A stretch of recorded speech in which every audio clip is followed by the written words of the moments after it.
इतनी जलवायु भारत में है और मैं तो अद्भुत आश्चर्यचकित रहता हूं कि हमारा देश कितना बढ़िया देश है कि उसमें सब कुछ है और सब जुड़े हुए हैं, कहीं कोई झगड़ा नहीं है। आप किसी देश में देख लीजिए, दो स्टेट आपस में लड़ रहे होते हैं, लेकिन यहाँ मैं देख रहा हूँ कि वर्मा जी बैठे हैं, कर्नाटक के सांसद जी बैठे हैं, हमारे माननीय दिनेश शर्मा जी लखनऊ के सांसद बैठे हैं, सतपाल जी बैठे हुए, सब लोग बैठे हैं, कहीं कोई विभेद है। पहले वक्त नहीं था बच्चों की खातिर, सफेद भाई, पहले वक्त नहीं था बच्चों की खातिर, वक्त मिला। अब बच्चे बात नहीं करते, खुद से ही बतियाता रहता है अक्सर, खुद से ही बतियाता रहता है अक्सर। उसके अपने उससे बात नहीं करते, उसके अपने उससे बात नहीं करते। उसने कितनी बातें की थी अपनों से, अब कहता है अपनी बातें। अब सबकी तालियां इन दो मित्रों पर पहुंच जाए तो सबसे मन से कहें कि उसने कितनी बातें की थी अपनों से, अब कहता है अपने बात नहीं करते। पैसे पैसे पैसे करने वाले सुन, इंसानों से पैसे बात नहीं करते।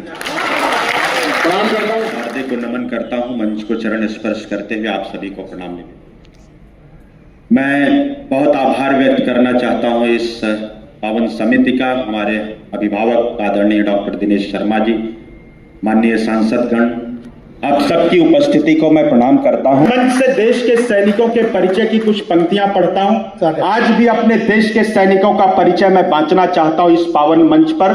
कैसे होते हैं हमारे सैनिक, मैं उनका परिचय पढ़ता हूं।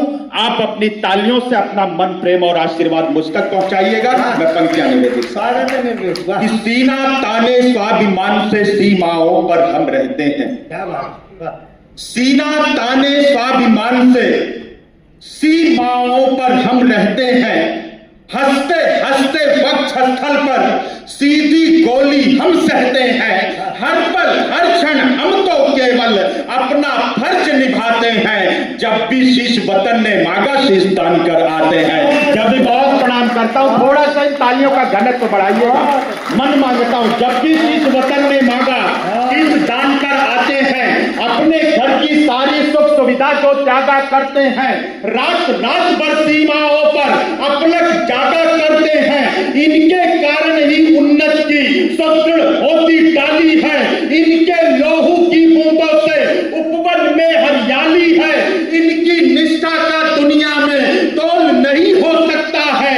इनकी कुर्बानी का कोई मोल नहीं हो सकता है। मैं इनके सम्मान में कविता लिखता और सुनाता हूँ। सैनिक के चरणों में सादर अपना शीश झुकाता हूँ। अपना अपना परिचय हिंदी में दीजिए। वो बोली, मैं एक कॉन्वेंट एजुकेटेड भारतीय नारी हूँ और आप मैं केंद्र का हिंदी अधिकारी हूँ। वाह वाह। लड़की बोली, अच्छा ये बताइए आप मेरे लिए भविष्य में क्या करेंगे? वो बोला, तुम्हारे अंदर से कॉन्वेंट का कीड़ा निकालेंगे, हिंदी का शहद भरेंगे, तुमको राजभाषा के नियम पढ़ाएंगे, अनुच्छेद 343 का मतलब समझाएंगे, तुम्हें अंग्रेजी का बीज नहीं बोने देंगे, धारा 3(3) का उल्लंघन नहीं होने देंगे, हर 3 महीने में बजा दीजिए धारा 3(3) का उल्लंघन नहीं होने देंगे, हर 3 महीने में तुम्हें सास के पास ले जाएंगे, यूं समझिए नराकाश के पास ले जाएंगे। नहीं होता इसमें कोई चयन नहीं होता। प्यार में डूबना ही पड़ता है। प्यार में आचमन नहीं होता। प्यार में thank you so much. Vishweshwar Hegde ji, सम्मानित सांसद विजयांगण जी, सम्मानित सांसद श्री सतपाल ब्रह्मचारी जी, सम्मानित सांसद आदरणीय श्री राजेश वर्मा जी, हमारे माननीय सांसदगण, पूरे भारतवर्ष से सभी तमाम राजनीतिक दलों के प्रतिनिधित्व को कर रहे हैं। इस तरह एक संपूर्ण भारत समाहित है राजभाषा हिंदी के उन्नयन के भाव से। और मुझे प्रसन्नता इस बात की है कि जो विभिन्न विभाग, आज चाहे इंडियन ऑयल हो, गेल हो, CISF हो, CRPF हो, बहुत सारे विभाग आए, साइंस सेंटर हो, या इसके साथ साथ इस जो प्रथम उप समिति है उसमें शिक्षा से जैसे IIM है, गांधीनगर का इंजीनियरिंग कॉलेज है, इंजीनियरिंग यूनिवर्सिटी है, नवोदय विद्यालय हैं, जवाहर विद्यालय हैं, भारत सरकार के 15 जो विभाग हैं उनकी समीक्षा का के उद्देश्य से हम लोग निरंतर 3 दिनों की इस एक बोलना चाहिए एक शैक्षिक यात्रा या राजभाषा का उन्नयन यानी राष्ट्र का उन्नयन के भाव से हम लोग बैठे हैं।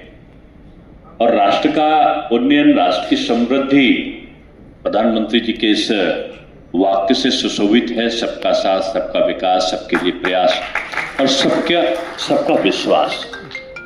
सबका विश्वास एक सूत्र में पिरो सके, इस मंतव्य के साथ जब हम आगे बढ़ते हैं तो अंतर्मन में एक ही संकल्प हमारा दोहराता है कि निज भाषा उन्नत है, सब उन्नत को मोल। ये हमारे मूल में है कि हमारी उन्नति का जो मूल भाव है वो हमारी निज भाषा हिंदी है। हिंदी भारतवर्ष की क्षेत्रीय भाषाओं की बड़ी बहन है। और ये बड़ी बहन मैंने इसलिए कहा कि जैसे जो संमित परिवार हुआ करते थे उसमें बहन बड़ी है तो छोटे भाई को भी खिलाती है, छोटी बहन हो जाती है उसको भी दुलार करती है, और कभी कभी वो स्वयं भूखी रहती है लेकिन दूसरों को पहले भोजन करा के तब सोती है। ये हिंदी इस राष्ट्र की बिंदी है, ये भारत माता की बिंदी है। और मैंने बिंदी इसलिए कहा कि दुनिया की शायद देवनागरी लिपि में लिखी जाने वाली हिंदी भाषा में तमाम भाषाओं के शब्दों का तारतम्य स्थापित है। जो आता है ये वो विशाल समुद्र है जिसमें तमाम प्रकार की नदियां आके समाहित हो जाती हैं। बहुत सारे ऐसे वाक्य होते हैं कि जब हम लोग उनको अपने साथ में समाहित करते लगता है ये भी हिंदी के हैं। हम दूसरा शब्द चयनित नहीं करते बल्कि उसके दुराव नहीं रखते, हम उसके साथ सद्भाव रखते हैं, समभाव रखते हैं, और मिलाकर उस भाषा को हम हिंदी कह के सब भाषाओं का समावेश करने की शक्ति रखती है। वो भाषा को हम हिंदी बोलते हैं। और इसलिए इस हिंदी भाषा को के उन्नयन का जो भाव है वही राष्ट्र के उन्नयन का भाव है। और उस राष्ट्र के उन्नयन का भाव कहां से होगा? आज जंगड़ साहब भी और कल्याण बनर्जी साहब का उन वाक्यों का मैं उस भाव को देखता हूं कि बच्चा जब शुरुआत में पढ़ता है और पढ़ने के साथ उसका अपनी भाषा के साथ साथ जो क्षेत्रीय भाषा है, राष्ट्रभाषा का सीखना, बोलना, संस्कारों की भाषा हिंदी भाषा है, परिवारों को जोड़ने की भाषा हिंदी भाषा है।